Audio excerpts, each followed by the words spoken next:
Oh, oops.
Hello, and welcome to another fully live Friday episode of Hacking with Friends, where I am in charge and anything could go wrong.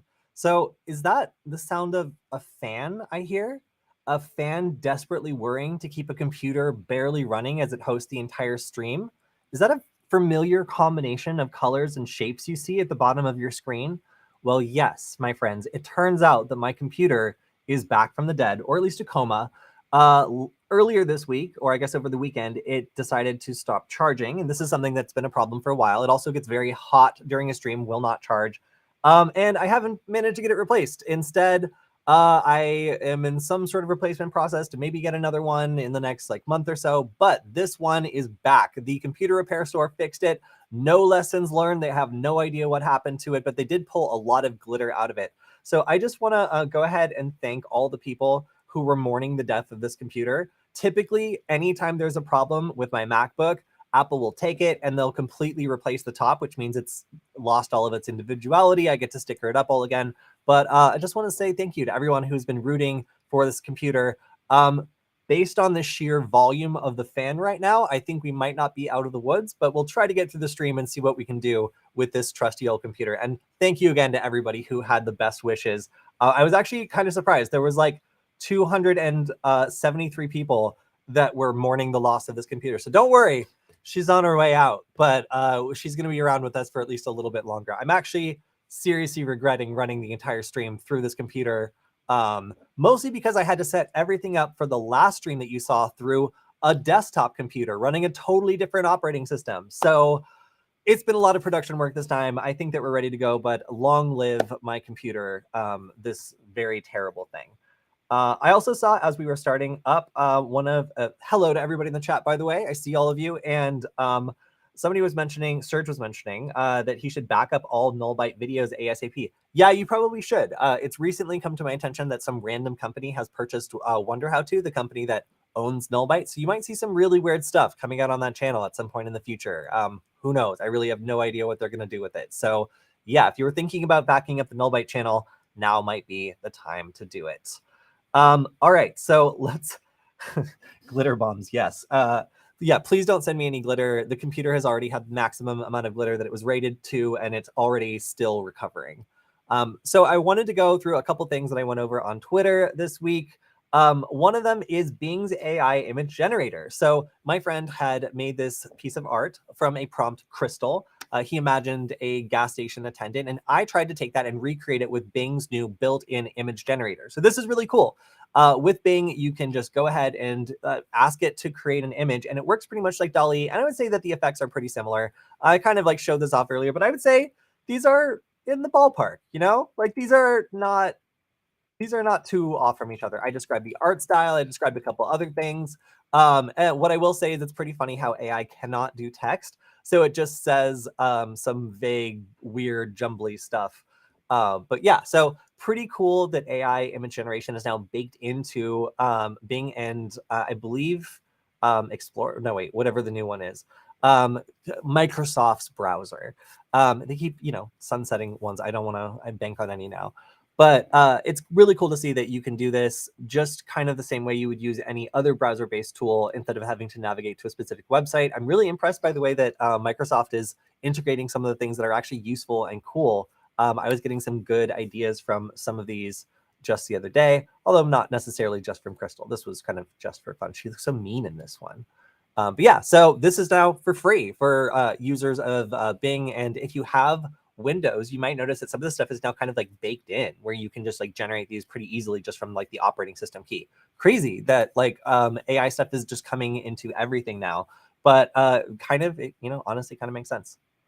All right, so also I noticed there was another good resource coming up for finding information security conferences. So of course that's useful because you never know what stuff is going on, and frankly, like some of the ways of searching can be a little bit difficult. But if you're looking for a way of being able to find InfoSec conferences, then this is something that could be useful to you. And frankly, InfoSec conferences are amazing. They allow you to connect with lots of people, and if they're in your local area, that's even better. So yeah, I would highly recommend checking out some of these resources for InfoSec conferences. Yeah, if you're interested in connecting with other people. So this is a tweet that got a lot of attention. It's got 28.1 thousand views and a bunch of likes, and a lot of people are bookmarking it, which is funny.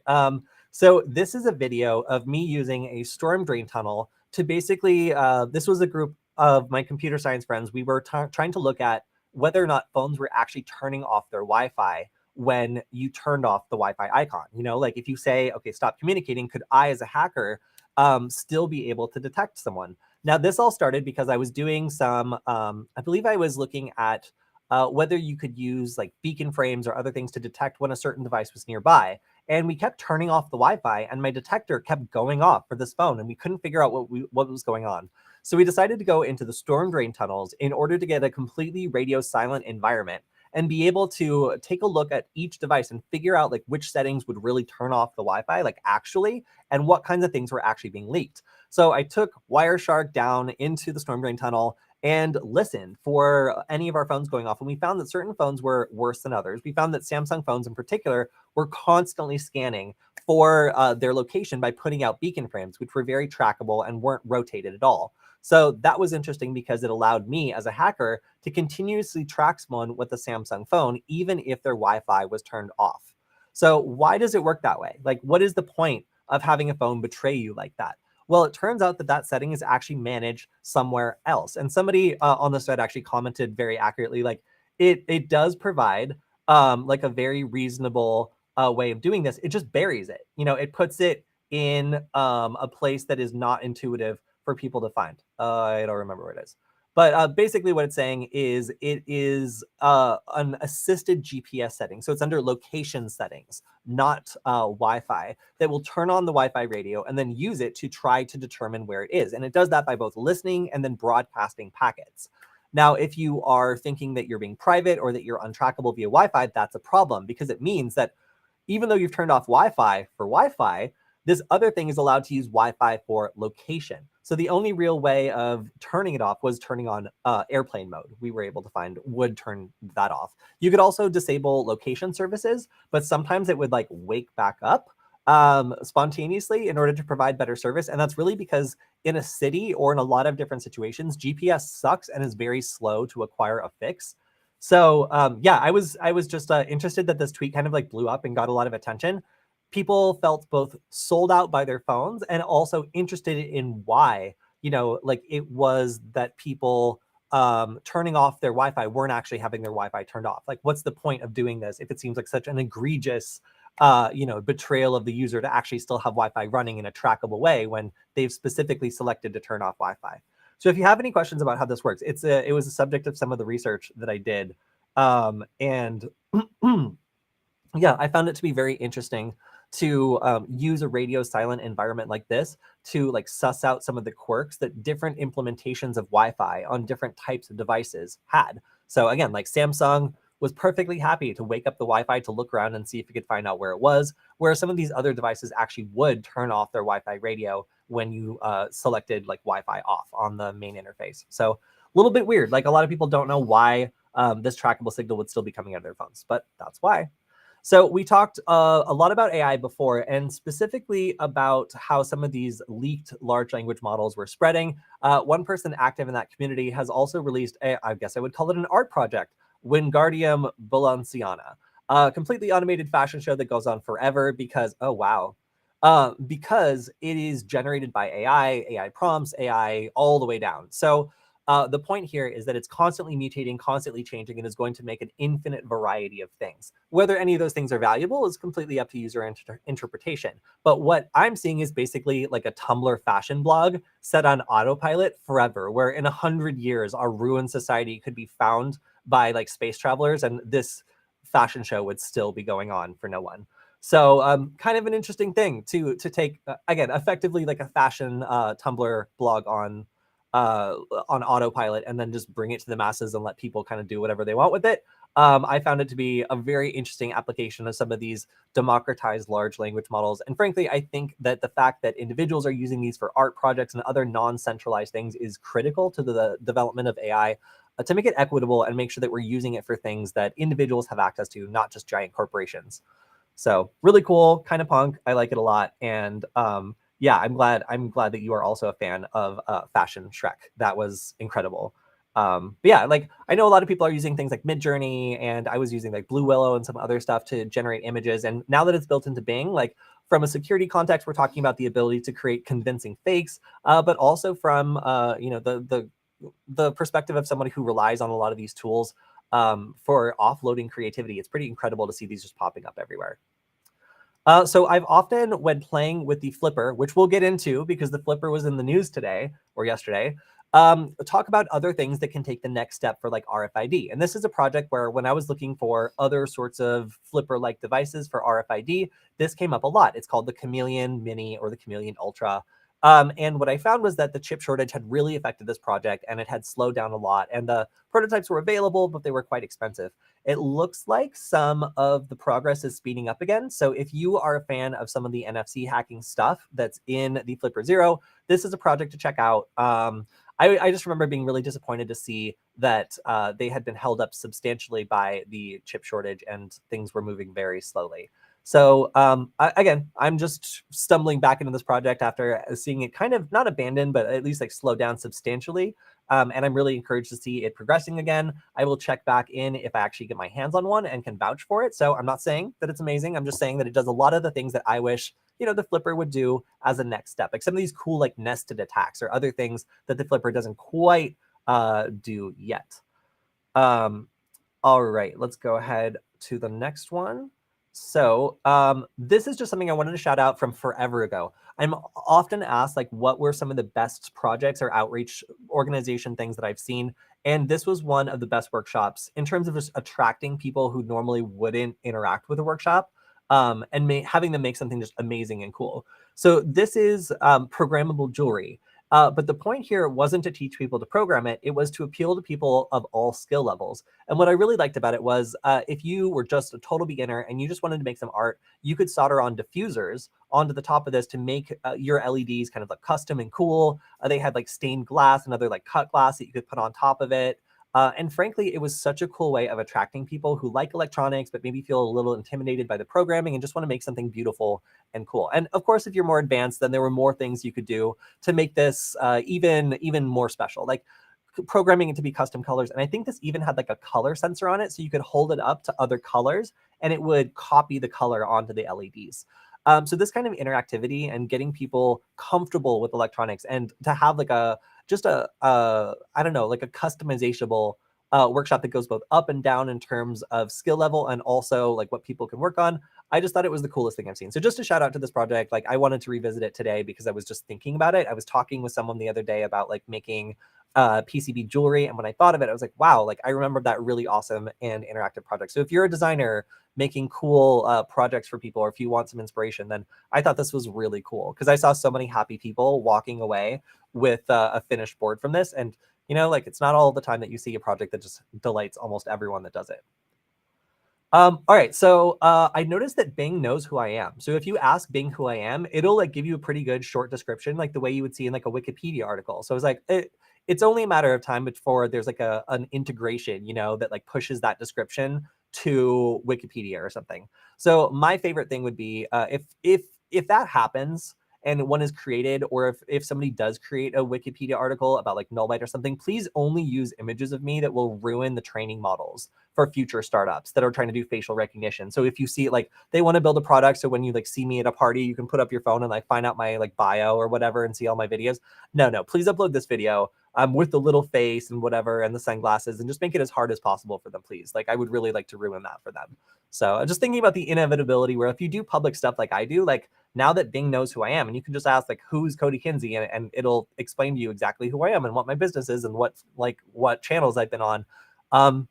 It's kind of cool, but it's also kind of creepy because like you don't really get control over what goes into that description. So yeah, there might be a description about you already out there that the AI has decided on, and that's a little weird to me. So please poison the AI model as much as possible. If you've got unintelligible weird pictures of yourself that can't be consumed into some sort of product, maybe upload those. That would be good. And then you guys know I like microcontrollers. I've been trying out the ESP32S3. It's a really cool little successor to the ESP32S2 that I've been using for about a year now. It comes with Bluetooth, and one of the form factors that it was kind of imagined in was as like an IoT hub or an IoT device because it has, well, Bluetooth, Wi-Fi, and all the stuff you would want for that sort of thing. So I picked up this little example board. I'm going to be playing with it, but I just thought it was such a cool way of demonstrating the power of these new little microcontrollers running these like color screens that are quite detailed and actually look pretty nice. Pretty cheap too. And then last up, you can look forward to a new version of HCX Dump Tool. So this is something that has made it easier to capture Wi-Fi handshakes and allow you to do all sorts of interesting attacks. Looks like it's going to be optimized in a cool upcoming way. But I was just looking forward to this because this is a Wi-Fi hacking tool that I use pretty often, honestly, and it's cool to get some rumblings that it's going to be updated. So if you're somebody that's into Wi-Fi hacking, then this is something to continue to pay attention to. Yeah, data poisoning for the win. Let's do that. I think that'd be super funny. So also, speaking of AI stuff, like I had a voice message sent to me that was like clearly addressed to me, but in a weird anime voice that sounded really convincing, and I wasn't sure what was going on. And that's how I found out about Ko. So this was something that some people were saying this is for phishing, and I have seen people saying that you could do phishing with this sort of thing to hide like an accent or make your voice sound more like a specific other voice. And this isn't like matching you to another voice. It just has a number of different voices that it can do, but you can basically speak and say something to it, and it'll take audio. I guess I'll let it take some audio and it'll make a sample and all that sort of stuff. And then when it's done, you can select a voice that you want to give it. So I'll select that, I guess, and hit submit. And I don't know if this is going to work. In fact, it seems like it's acting kind of buggy. Yeah, it's freaking out. Stop. Faith. Submit. It'll convert it, and then it'll come back, and your voice will sound completely different. Now, is this completely revolutionary? No, but I'm seeing these pop up everywhere, and I realize that some of the TikTok like creators that I listen to are actually using these voice changers to like hide their identity or make it so that their personality comes through, but you're listening to someone else. So let's hear what this sounds like, and hopefully, I don't create a horrible feedback loop.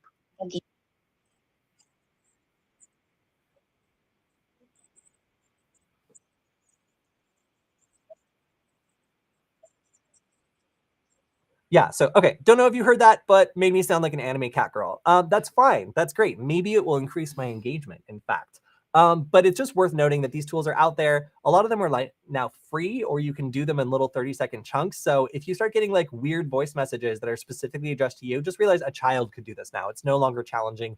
And some of the more advanced ones that mimic a specific voice are definitely out there too. So I was having some fun with this, and it was definitely something that was cool. So also, let's say that you wanted to run a show just like mine, but you didn't have time to read every single news story. I wonder if there's a way that you could, summarize all this. Like, it kind of seems obvious what the story is, but what if I just click this button?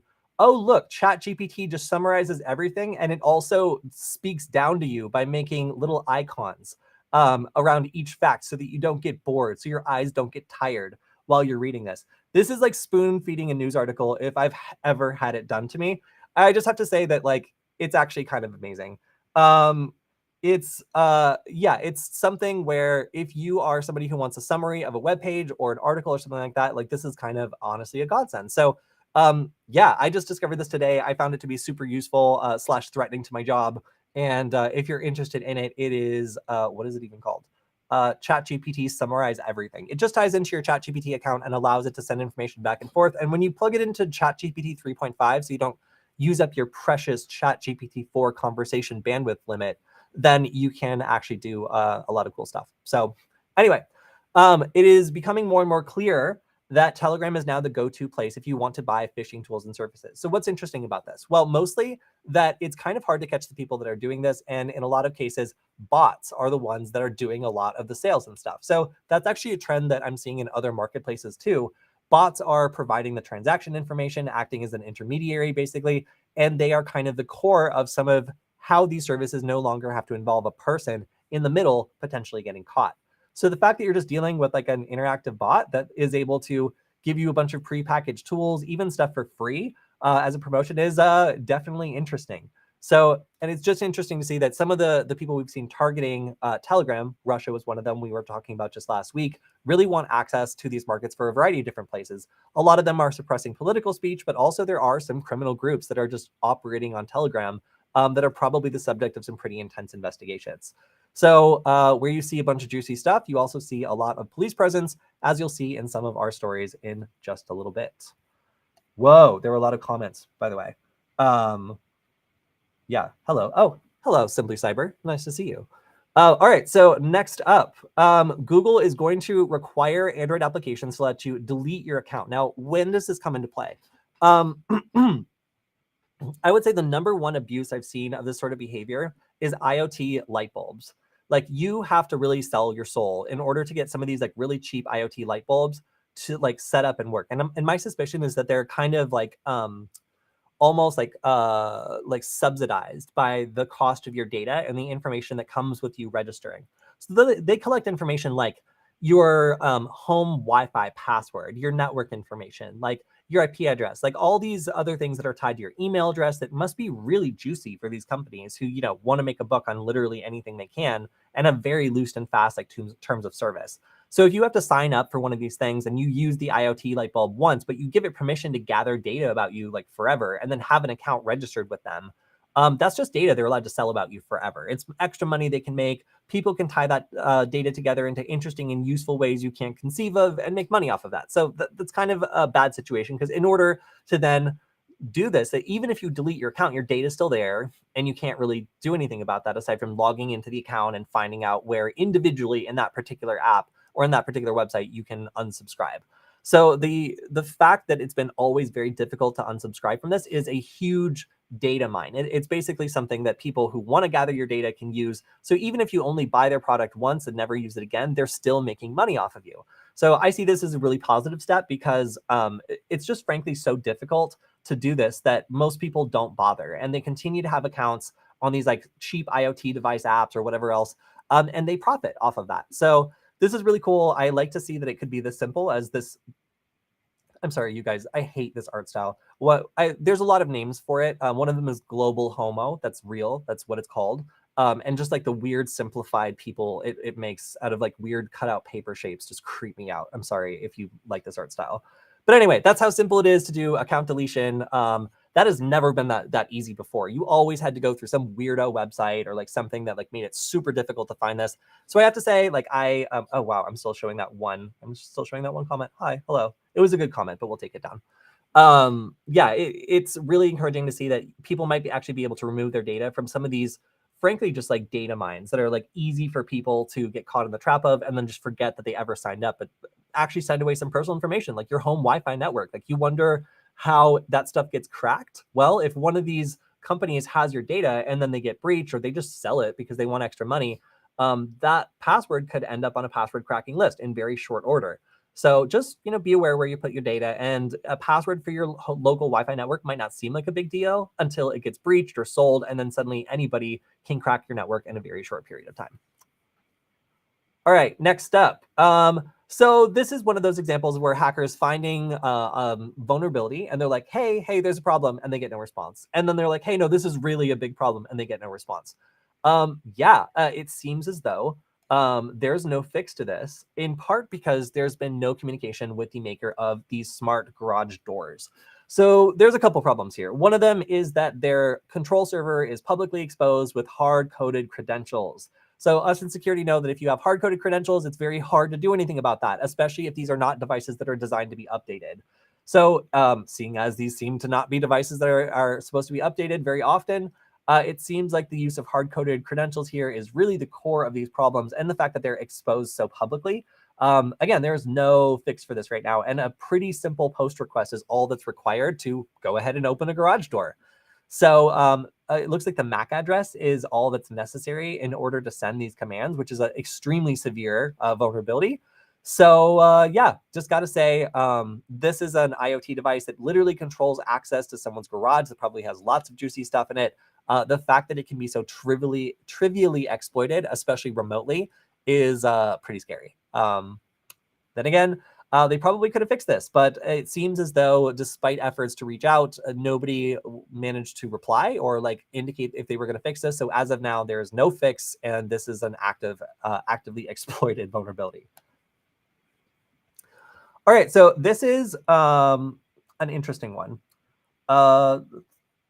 This is apparently Spain's most dangerous and elusive hacker now in public custody, in police custody. So what exactly happened here? Why is this 19-year-old being considered Spain's most dangerous hacker? Because that's an opinion, and I would like to know what they based it on. Well, it seems like this particular person was seen as a threat to national security because they claim to have access to the information of roughly 90% of all Spanish citizens. Now, to be fair, if you breach the right companies, like that's actually pretty reasonable. Like I wouldn't say that that's entirely unreasonable. But yeah, okay, here he is. So making public opinions like isn't really the best idea. When you do this sort of thing, obviously wanting to be recognized for your accomplishments is a core human thing that a lot of people want. But in this case, it seems like that exposure was not very helpful. So again, I haven't really heard a lot about this specific hacker. I was just reading about him today, so I don't really want to go out and say anything other than what I know. It just seems as though he was involved in a lot of data breaches and also had a lot of cryptocurrency, which was cleaned through mixing services, which have been increasingly targeted by police. If I had to guess how they probably started tracking him, I would say that would probably be a start.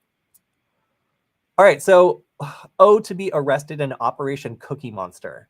I would find this a little embarrassing, but it seems like Operation Cookie Monster is a go, and the FBI was able to take over the infrastructure for Genesis Market. Now, this is another example of a market that is primarily run by bots. And what's cool here, or not what's cool, but what's notable, I guess, is that the administrators have not been caught or identified. But the FBI is certainly interested in anyone that is in contact with them. So Operation Cookie Monster apparently was mostly, I love that they put it like front and center. So you're trying to go to get your ill-gotten goods, and instead they're just like, no, wait, is that the real logo they used? Is this real? Wow. Okay. I don't really know if this, okay, source is bleeping computer. I don't really know if this, sometimes they put like a banner up and I'm just like, who had time to do the graphic design on this banner? It kind of looks like that's actually the banner that you're using, which if that is the case, then the fact that this is how the FBI sees themselves and is in their like promotional stuff that they're now using for takedown banners is very funny to me. But it's good that they have a healthy design team. I'm impressed by this. This is much more fancy. That this looks like a sponsorship banner rather than like the typical takedown seizure notice that you see. So Wow. Yeah, the graphics team at the FBI is really working overtime. Good for them. Yeah, so it seems like they had the support of multiple organizations, as you can see on the bottom here in this very large group of banners, which leads me to believe that the infrastructure for this organization was probably spread all over the world and they needed a lot of coordination to take it down or take over the majority of it. But it seems like the infrastructure is still active, which would mean if you are buying and selling on this platform, it is probably not a good idea at this point. Yeah, so it looks as though some people are taking advantage of the situation also by putting up fake domains.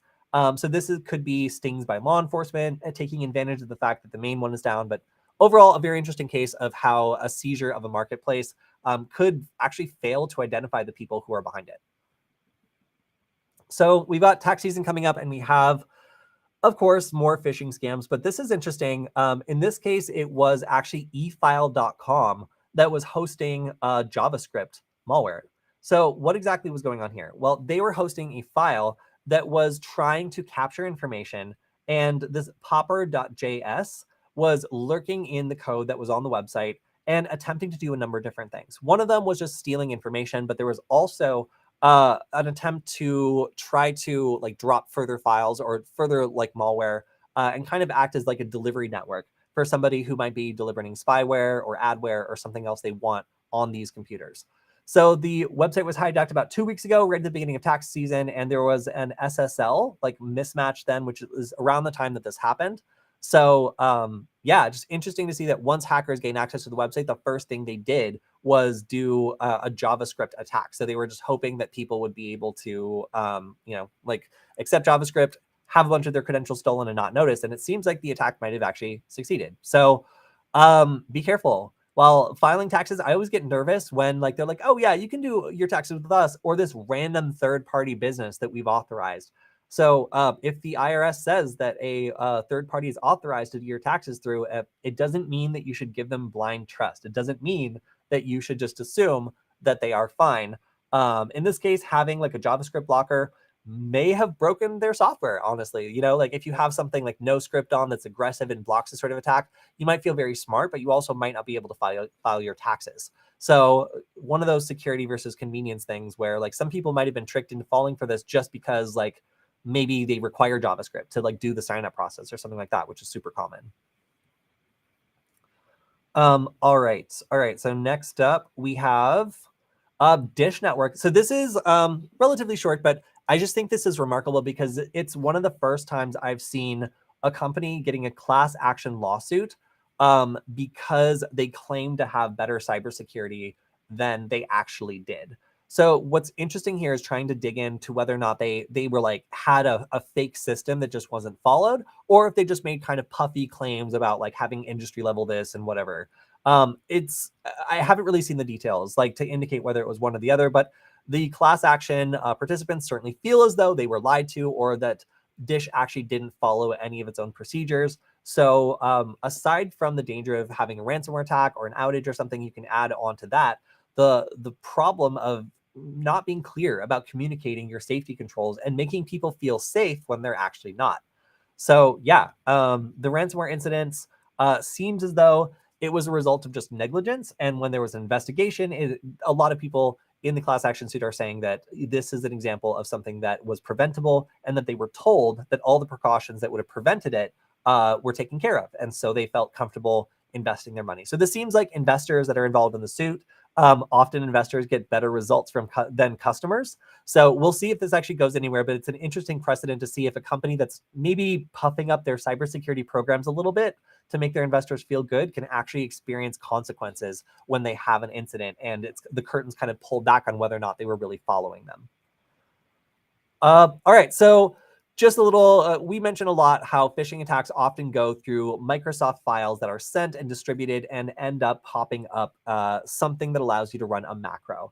There are so many ways around this, and we constantly see like a game of whack-a-mole where attackers are figuring out new ways of leveraging these files to actually, attack somebody who's not paying attention and runs one of these macros. Seems like now Microsoft's strategy is just to automatically block embedded OneNote files from a lot of different extensions that have proven to be dangerous. So 120 of them.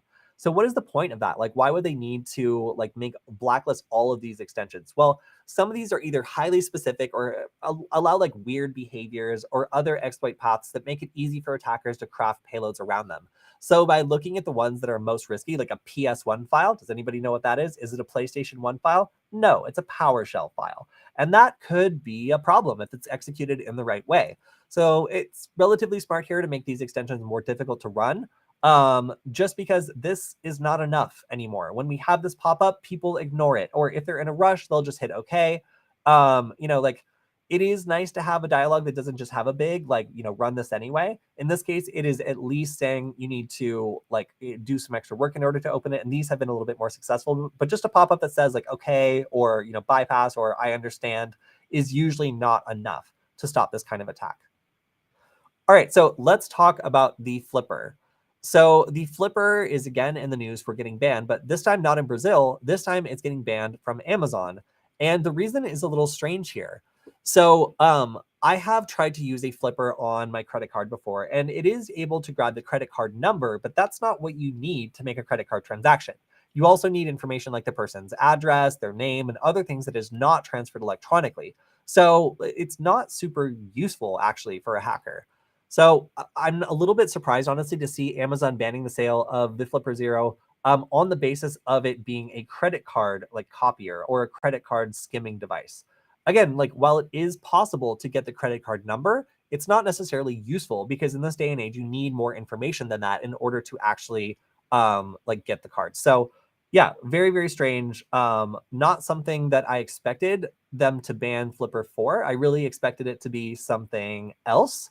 Because again, people keep getting in the news. It's a very disruptive tool, and people like to film themselves causing, big problems. Like yesterday, I was watching somebody turn off the menus in a Taco Bell, and everybody getting confused with the Flipper. So I really thought it was going to be something else, but instead they're kind of doubling down on a credit card skimming kind of way of justifying taking this tool down. So again, is this super surprising that like certain marketplaces are deciding that the Flipper is like too edgy for them?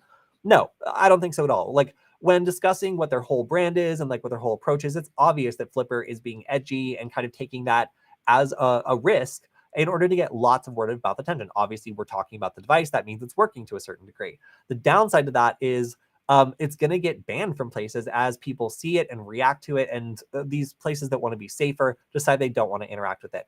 Now, that being said, is this a huge loss? Should you feel sad that this has been banned from Amazon? You guys should not have been buying like these things from Amazon in the first place. Most of them were scalped or twice the price or otherwise sketchy. I saw a couple like nascent like flopper zeros that looked like they were emerging on Amazon. So yeah, like no, it's not a big loss. This is not where you buy them from anyway. And the ones that you found on Amazon were pretty sketchy. It is just interesting to note that it seems like someone has kind of misrepresented or misinterpreted this tool because it's not that useful as a credit card scammer. I don't know. Maybe somebody found something new that you can do with it, or maybe I'm ill-informed and there's like a proof of concept going around out there that's really simple to do. But unless you add hardware onto it or like, really like modify this thing, it is not set up as far as I'm aware to be a credit card skimmer. All right. Flopper zeros. Yeah, so what do I mean by flopper zero? I mean like a device that's like kind of copying the look and feel of the Flipper and trying to ride on its coattails, or otherwise trying to get people who are just looking for it and don't totally understand what is unique about it, to just buy a knockoff or something that's similar. So I'm counting down the days until we see a true flopper zero. I've seen a form factor I think could turn into one, but it doesn't come with software or anything. So yes, it will come. Don't worry, everyone. We will see a flopper zero in the near future. All right, so next up, the UK Criminal Records Office is confirming a cyber incident, and it certainly sounds a lot like ransomware. So this is the office that deals with a lot of different records. So this is managing criminal record information, providing criminal records on request, and sharing records with foreign nations. Seems like the gateway portal was breached in some way, shape, or form, and then shut down. It has been down for heavy demands and then technical issues, which kind of sounds again like ransomware. But again, we hear all sorts of things from companies that haven't made, or organizations who haven't made like an official disclosure. But again, it does certainly sound like ransomware. So they are confirming that there's a cyber incident, which is the first phase in admitting, I think, in the cyber grief process that that was the case. But we'll see how this is impacting government services. It seems like they are now doing things via email. So by announcing the fact that they're going to be like reaching out to request payment via email, it seems like if there was just like a data breach, maybe, or like maybe like something problematic, that could be a problem. Having a government agency reaching out to random citizens requesting payments via email. So we'll see how that goes. But obviously, this portal now being down is causing a lot of stress for this organization, and it seems like just one of those examples of how having to switch to a backup could actually put your customers or the people who rely on you at risk if it's going to make them more vulnerable to phishing attacks. All right, so oh, I never even said where Killian is. So Killian is currently enjoying the beginning to a great weekend, and I did not want him to have to stick around just to do the show. So he did send in a couple of articles this week, but Killian is alive and well and is still out there doing his thing, and will be back next week to help go over the news. Forgot to mention that. Sorry, guys. So this is an example of one of the things I'm always afraid of when I'm downloading a new Chrome extension. There have been lots of Chrome extensions out there that secretly do some stuff that you don't want it to do, or will get an update later on that adds new capabilities that could do some stealing. And in this case, it looks like this Relied browser extension is now trying to bypass 2FA and steal cryptocurrency. So obviously, people who have cryptocurrency are a huge target. It's disproportionately easy to make money and run off of attacking these people. So they've started to use 2FA, and that's where these sorts of malicious browser extensions kind of come in. They make it so that if a victim downloads one of these browser extensions from an unknown vector, then the attacker can start to pull down information and do attacks that are pretty sophisticated and rely on tricking the user with overlays and things like that. So imagine they're trying to log in, and then the user is presented with something that looks like a 2FA challenge, but is actually logging the attacker in the background. That's what these sorts of browser extensions had the capability to do. So you have to be really careful. Like, as much as I love my new Chat GPT summarize everything, browser extension, it does have the downside of potentially doing some stuff I don't want. So I have to kind of take a look. There are some tools out there for looking at browser extensions and seeing exactly what the behaviors, the permissions, all that stuff, and kind of getting an understanding of what's happening. And I highly encourage you to try those out if you're suspicious about a browser extension. Although, again, they could just be updated in the future and it would be very hard to tell. All right, so this is something that Killian sent in, and it's interesting to talk about how much information is being generated now by large language models and whether or not that's going to impact the way that the internet works. So having these chatbots responsible for creating so much information is kind of crazy. It means that we may be receiving emails that are mostly generated by ChatGPT that are all like just kind of like padded raw thoughts that somebody shouted into like a large language model at some point. And it's very creepy to know that like you might not talk to a single real person all day via email in the immediate future. So as these tools are becoming so easy to use and so integrated, we're going to see a lot of people just automating stuff. And some of what's automated definitely leaves the possibility open to some very targeted harassment or just tons of useless spam. And I'll say again, I think that one of the most pressing things about like the AI, like upcoming reality, is the ability to have an advertisement that no other human being on earth has had to suffer through. That's just so terrible that you wish somebody else had at least had to like read it with you, but instead you are alone and experiencing that just like absolutely benign and awful piece of advertising. I feel like that is exactly what this is talking about. It's talking about a future where you're spammed with content that is like targeted at you, but is so low quality and sucks so much that it's all that you see. It's kind of hard to tell the difference between a machine and a person's output anymore. It's in fact like getting to the point where it's indistinguishable. So living on an internet where people are not really sure if they're talking to a human or not at any given point, or if information has even been seen by another human being, is pretty dystopian and something that you should probably consider. And last up, we have an interesting story about SIM swapping. And I have the opinion that this author had some information breach or something like that, because the story is really interesting. This person who did the SIM swapping actually went through and not only took their information, they used their phone to approve a bunch of transfers and then used their a copy of their card physically to go in and make a purchase. So do they actually have a picture? Ah, yes, investigative journalism. So they went to the Gucci store. And from the Gucci store, they actually were able to get a, oh no, look at that. They weren't able to get a camera image of the person. Nope. Nope. Just illustrations of the author being frustrated. And then so this is an artist's sketch of what the perpetrator may have looked like. But again, what's interesting here is that the SIM swapping attack wasn't purely virtual. They actually made a copy of the card and then attempted to make a very large purchase at a luxury store in person. That is a new mix of kind of cyber strategies, because typically you'll use this kind of thing to just like, I don't know, buy cryptocurrency or move stuff around. But actually going physically into a store is incredibly risky. And the fact that they used they were wearing a mask or whatever, means that they still weren't caught. So very, very interesting case. Typically, we don't see people making it this personal, like going in and like actually attempting to make a purchase. But it seems as though this was a real nightmare for the reporter, and that the thief did indeed use a physical credit card to make the purchases. But how is that possible when I still have my card? That's a really good question. A lot of times people will wear out the part of the credit card that's more secure, so they'll damage the chip or something so that they have to go through and swipe the magnetic reader. That happens enough that it's not that big of a deal. And if that's all the information that they have, then, like provided the other information is corroborated with a data breach, you would probably be able to pull off this crime. Frankly, we talk about data breaches so much on this show that a lot of these crimes are just cyber criminals with information to some of these vast like collections of breaches that give all the information you would need about a specific person to like buy gas with their credit card, or do other things that don't require anything other than knowledge of where that person lives, their zip code, or even just biographic information.